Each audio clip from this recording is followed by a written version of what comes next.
Halangi penyidikan Formula E, Firly Bahuri pecat Jenderal Bintang 1 Enggar Priantoro, semua antek-antek abu disingkirkan.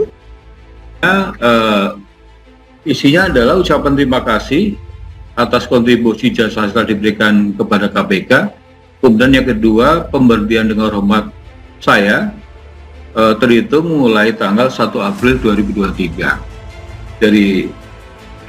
Dan saat itu juga saya menerima surat penghadapan dari pimpinan KPK kepada Kapolri.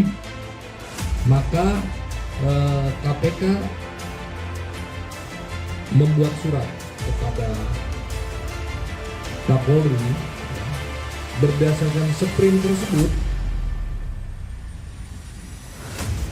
dihadapkan kembali petugas ke Polri, ya. Berdasarkan sprint tersebut. Lah, kita lihat tidak ada alasan yang disampaikan oleh KPK, dan itulah diminta oleh saudara Endar bertemu kepada pimpinan KPK. Apa yang menyebabkan saya dicopot? Tetapi fakta sekarang berkembang dan diakui Endar. Soal formula kami berbeda pendapat. Ya, Tona.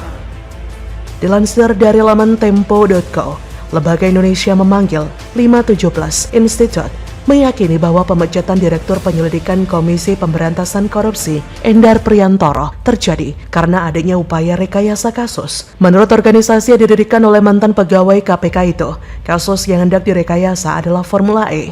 Kata Ketua IM 517 Institute, Praswat Nugraha, pemberhentian Brigjen Endar Priantoro tidak dapat dilihat dari tindakan rutin KPK, tapi indikasi pemaksaan rekayasa kasus oleh Firly Bahuri. Praswat menduga Endar dicopot gara-gara tidak setuju untuk menaikkan kasus itu ke tahap penyidikan. KPK diketahui memang sedang melakukan penyelidikan kasus Formula E. KPK sudah melakukan sekitar 9 kali gelar perkara untuk menentukan status penanganan kasus balapan mobil listrik itu. Semua gelar perkara itu berujung pada kesimpulan bahwa belum ditemukan cukup bukti untuk menetapkan tersangka di kasus Formula E.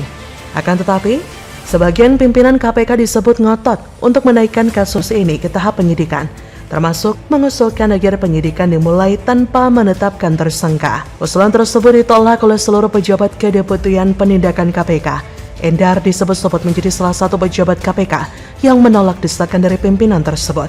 Selain Endar, Deputi Penindakan KPK Karyoto, Direktur Penuntutan KPK Fitroh Roh Cahyanto, dan Direktur Penyidikan Asep Kutrahayu juga menolaknya.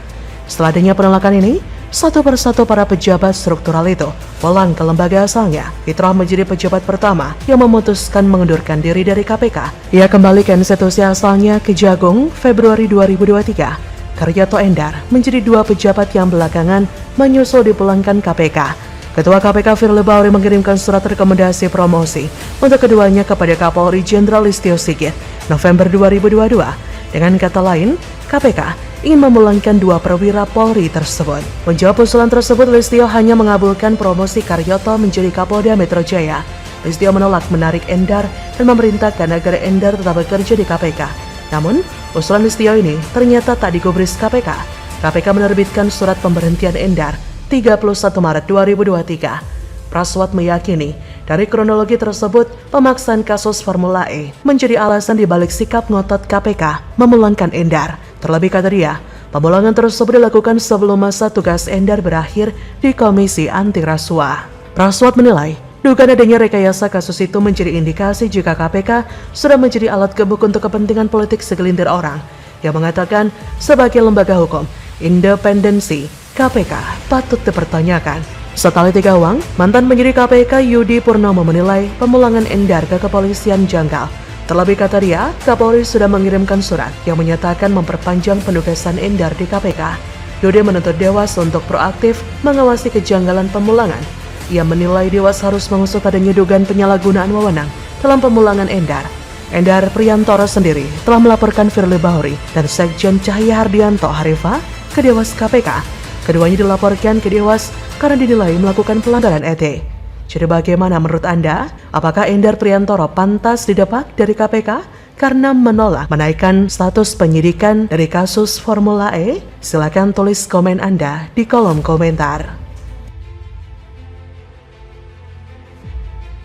Reaksi Heru Budi soal viral istri dan anak pejabat di Sub DKI pamer barang mewah, auto kena teguran keras dan dicopot, habisi antek Anies.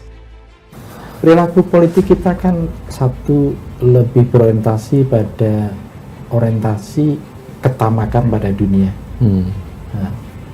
bukan pada compassion to all, memberikan spirit kasih sayang kepada sesama.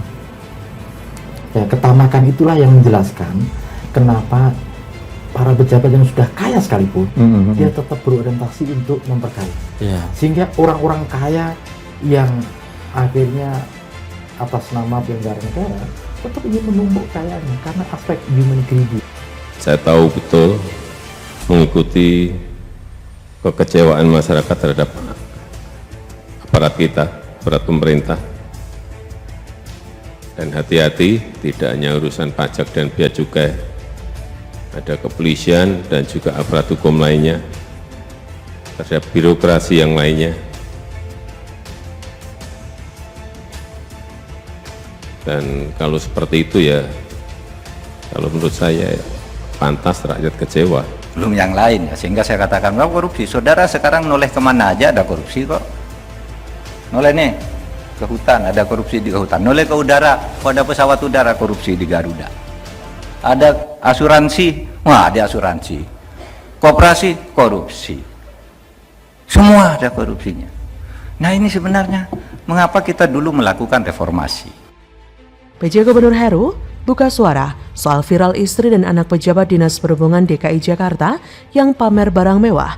Menurutnya, persoalan itu menjadi tanggung jawab masing-masing pejabat bersangkutan. Kata PJ Heru pada 31 Maret, tanggung jawab masing-masing ya. Diketahui, aksi pamer barang mewah istri dan anak pejabat di Sub DKI ini beredar di jagat sosial media Twitter @partaisosmed. Foto-foto anak dan istri Kepala Bidang Pengendalian Operasi Dinas Perhubungan DKI Jakarta, Masdes Arofi, pamer gaya hidup mewah menjadi perbincangan warganet. Sebelumnya, Kepala Bidang Pengendalian dan Operasi Dinas Perhubungan DKI Jakarta, Masdes Arofi, bakal diperiksa dan diawasi Inspektorat DKI Jakarta buntut istri dan anaknya yang pamer barang mewah di media sosial. Nampak, istri anak Masdes kerap tampil memamerkan beragam tas mewah ternama mulai dari merek Hermes, Gucci, Louis Vuitton, Balenciaga, hingga Dior. Keduanya juga terlihat acap kali pamer sepatu hingga lensa kamera yang diduga berharga puluhan juta hingga miliaran rupiah. Kabar ini lalu dibenarkan Kepala Dinas Perhubungan DKI, Safrin Liputo. Menurut Safrin, pihaknya telah melaporkan ke Inspektorat untuk selanjutnya dilakukan pembinaan kepada anggotanya itu. Kata Safrin pada Jumat 31 Maret, tentu untuk hal ini kami telah laporkan dan saat ini akan dilakukan pemeriksaan oleh unsur pengawasan pemerintah Provinsi DKI. Tentu untuk hal ini telah kami laporkan dan saat ini akan dilakukan pemeriksaan oleh unsur pengawasan pemerintah Provinsi DKI dan unsur pembinaan kepegawaian. Safrin menyatakan Masdes akan diperiksa Jumat 31 Maret. Saat ditanyai perihal penonaktifan Masdes imbas aksi istri anak pamer barang mewah ini, Safrin menyerahkan keputusan tersebut ke unsur pembina kepegawaian DKI Jakarta. Dan ternyata yang mengejutkan, Masdes Arofi pun ternyata belum melaporkan harta kekayaan tahun predik 2022. Sebagai yang teranyar, Masdes menjadi sorotan usai istri dan anaknya viral di media sosial yang pamer harta kekayaan alias flexing. Jika sampai 1 April 2023, Masdes belum melaporkan harta kekayaannya itu, maka tindakan tersebut masuk dalam golongan pelanggaran. Dia bisa dikenakan sanksi sesuai peraturan pemerintah nomor 94 tahun 2021 tentang disiplin pegawai negeri sipil. Seperti terlihat dari laman liputan6.com, dalam laman lhkpn.kpk.go.id, Masdes mempunyai total harta kekayaan 1,8 miliar saja. Hal ini berdasarkan data kekayaan yang disampaikan pada 12 Maret 2022, tapi predik 2021. Dengan rincian ia punya tanah bangunan seluas 180 meter persegi atau 156 meter persegi di Tangerang Selatan dengan hasil sendiri senilai 982 juta. Sementara itu harta kekayaan Masdes berupa alat transportasi dan mesin berupa mobil Mitsubishi Jeep tahun 2021 hasil sendiri senilai 504 juta.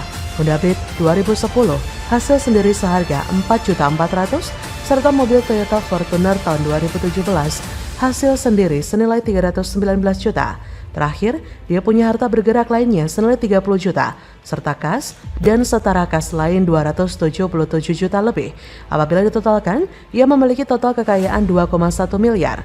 Namun jumlah itu dipotong hutang senilai 243 juta. Sehingga total harta kekayaan Mazdas hanya 1,8 miliar.